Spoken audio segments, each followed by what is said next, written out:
They say everything changes after a child is born, and they're right. But not in the way I expected. For 8 months my wife Hannah kept the bedroom door locked. She said she needed space. Said postpartum recovery was difficult. Said our daughter Lily needed her full attention. I understood. At first. But then she stopped meeting my eyes. Stopped laughing. Stopped letting me in, literally and emotionally. I offered help, patience, affection. It was all met with cold deflection. I'm just tired, she'd mutter, brushing past me like a stranger. So I slept on the couch. For 8 months. I convinced myself this was normal. Temporary. That she'd come back to me. But cracks formed. Lily had bruises once, small on her wrist. Hannah said she fell off the couch. Another time, the diaper pail was filled with clothes that weren't Lily's. Men's clothes. Ones I didn't recognize. When I asked, she said they were from donation bins. And the door, it was always locked. One night, around 2 a.m., I woke up to the sound of a low hum. A man's voice. Whispering. I tiptoed to the hallway. That door, the one I hadn't opened in 8 months, was slightly ajar. Just a crack. I peeked in. What I saw made my chest seize. There was a man standing beside the crib. My daughter's crib. And Hannah, she was just standing there. Watching. I didn't make a sound. Just backed away, grabbed my phone with shaking hands and quietly called the police. Not because I wanted to, because I had to. That night, everything I thought I knew about my wife unraveled. And it was only the beginning. The 911 operator asked for my name, address, and the nature of the emergency. There's a man inside my house, I whispered. Near my daughter's crib. I don't know who he is. Is anyone in immediate danger? She asked. My baby, I said. My 7-month-old is in there. And my wife is just watching. I gave the address, and within minutes, I heard the distant wail of sirens. But those minutes stretched into forever. I didn't go back toward the bedroom. I stood in the hallway, heart pounding, hand gripping the baseball bat I kept behind the door. I didn't want to use it, I just needed to be ready. Then the front door burst open. 2 officers stormed in. One of them glanced at me, nodded, and moved past. The other followed. I pointed to the hallway. They opened the bedroom door. No shouting. No struggle. Just a slow, tense silence. When the officer stepped out again, the man was with them. Mid-30s. Hoodie. Jeans. Smug smirk. I'd never seen him before in my life. He didn't resist. Didn't speak. And Hannah? She came out a few seconds later, arms crossed, like this was all some overblown scene from a bad drama. He's my therapist, she said flatly. He was helping me through postpartum. At 2 a.m, one officer asked. It's none of your business, she snapped. But it was someone's business. Because as they escorted the man out, one of the officers turned to me and said quietly, you should look into a restraining order. Something doesn't sit right here. I nodded slowly. But inside I was spiraling. That man had been in my home. Standing beside my daughter. And the woman I married hadn't stopped him. She'd let him in. And something told me this wasn't the first time. That night, after they were gone, I sat in the living room holding my daughter against my chest. Her soft breathing was the only thing that anchored me. I hadn't said a word to Hannah. She retreated to the guest room like nothing had happened, like she hadn't just destroyed something sacred. By morning I was calm. On the outside. Inside. I was unraveling, but with precision. I dropped Mila off at my sister's, then went to work like it was any other Tuesday. But I didn't go to my desk. Instead, I made a stop at a security store. I want discreet, I told the clerk. Night vision audio. Real-time cloud backup. He nodded like he'd heard it all before. By nightfall, our house was covered, 6 hidden cameras in all. Bedroom. Nursery. Living room. Guest bathroom. Front and back doors. All silent. All secure. For the next 2 weeks I pretended. Smiles. Breakfast. Diaper runs. I even left for fake work trips, checking into a nearby hotel just to monitor the feeds. The first night, nothing. Second night? Same. But on the 5th night, I saw him again. 2:13 a.m. Same man. Different clothes. Same back entrance. My wife let him in. No hesitation. No shame. They didn't go to the couch. They didn't whisper. They went straight to the nursery. He stood over Mila's crib like he was assessing her. My wife watched him. Then placed her hand gently on his shoulder. Like they shared something. Something I hadn't been allowed to understand. I nearly dropped my phone. That was the moment I knew. This wasn't just betrayal. This was something else. Something darker. And I would no longer wait quietly in the shadows. I didn't sleep. I sat there in that hotel room staring at the live footage on my phone, heart pounding like war drums. Every instinct in me screamed to go home, to rip that man out of my daughter's room, to scream at Hannah until the walls cracked. But I didn't. I hit record and downloaded everything to 2 separate cloud drives. Then I made a call. "Hey, it's me," I said to Alex, my friend from college, now a private investigator who owed me a favor. "I have a name and a face. I need to know everything." By noon the next day I had it. The man was Marcus Delaney. No job history. 2 arrests sealed in family court. Last known employment? Caregiver at a group home for teens, shut down after abuse allegations. Nothing ever proven. No convictions. Still, my hands shook as I scrolled through the file. Why was this man around my child? That night I asked Hannah. Calm. Controlled. "Who's Marcus?" Her fork froze midair. "Just a friend." "The one who shows up at 2 a.m. and stands over our daughter's crib?" Her eyes went wide, not with guilt. With fear. "How do you?" I didn't answer. I didn't need to. I walked into the bedroom and opened the closet. Inside I pulled out my backup phone.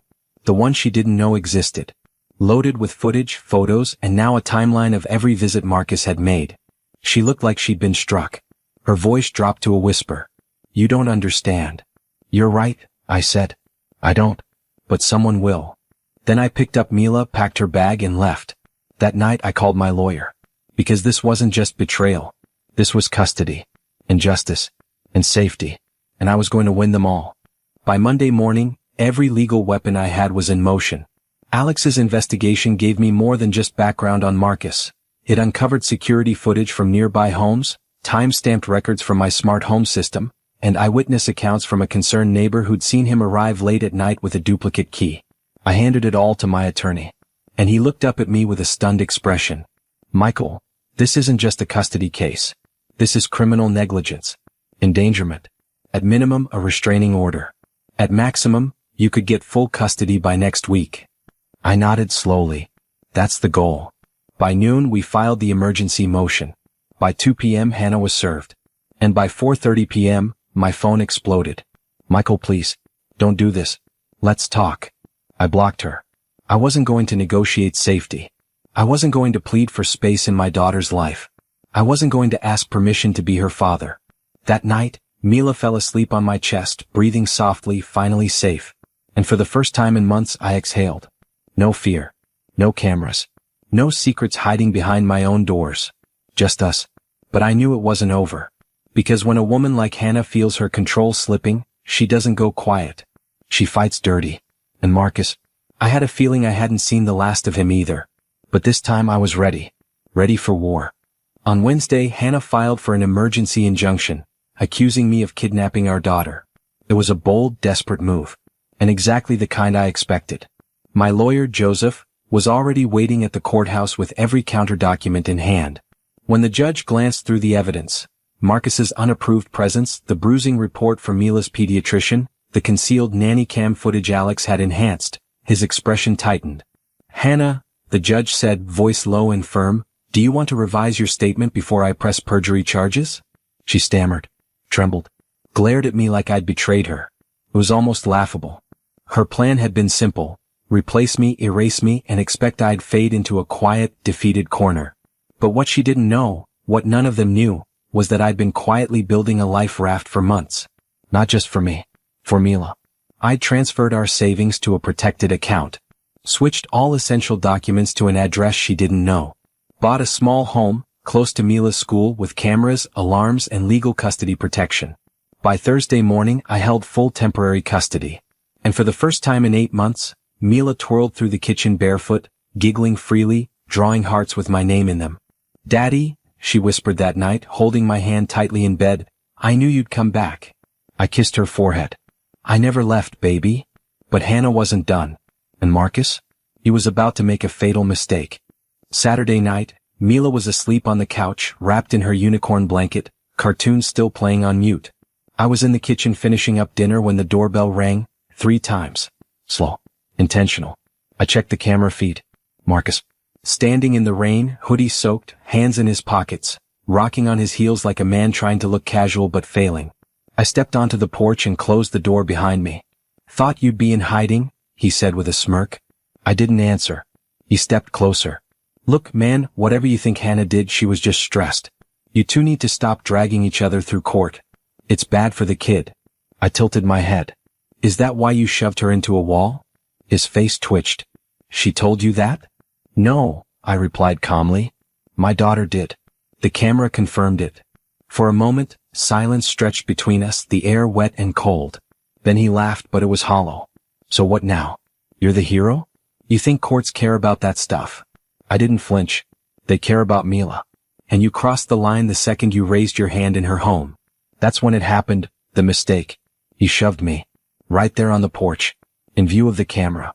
In front of two silent neighbors pulling in groceries next door. I didn't retaliate. Didn't move. Just looked him in the eye and whispered, "Thank you." The cops arrived 7 minutes later. This time it was his wrist they cuffed. As the squad car pulled away, I walked back inside and gently tucked Mila in. Peace at last was knocking. 2 weeks later, the courtroom was silent except for the shuffling of papers and the occasional tap of the judge's gavel. Hannah sat across from me, mascara smudged, arms crossed like a wall she thought could stop the inevitable. Her attorney whispered constantly in her ear. Mine didn't need to, because the case had already spoken for itself. The recordings. The bruises Mila had drawn on a piece of paper in crayon. The forced use of Dad with a man she feared. The pediatrician's testimony. The CPS findings. And most damning of all, Mila's quiet, trembling voice saying, "I just want to live where I can say my real daddy's name." I didn't cry. I didn't smile either. I just held my breath while the judge read the verdict. Sole physical and legal custody is hereby granted to the father. The mother shall have supervised visitation rights, pending psychological evaluation and compliance with court-mandated therapy. Any violation will result in immediate suspension of access. Hannah gasped like the air had been knocked out of her lungs. I exhaled finally. Outside the courthouse, reporters tried shouting questions, but I ignored them. Mila's tiny hand wrapped in mine was the only thing I could hear. Back at home, she danced barefoot through the living room, music playing, hair flying, weightless again. At dinner, she looked up at me with those deep, knowing eyes. "Daddy?" "Yes, sweetheart. Can I change my name one day? I want it to be yours." I felt something break open in my chest. I reached over, took her hand gently and said, "It already is. Always has been." She beamed. That night, she fell asleep clutching the stuffed lion I gave her the day she was born. And in the quiet, I whispered to her, "A vow. No one will ever silence your voice again."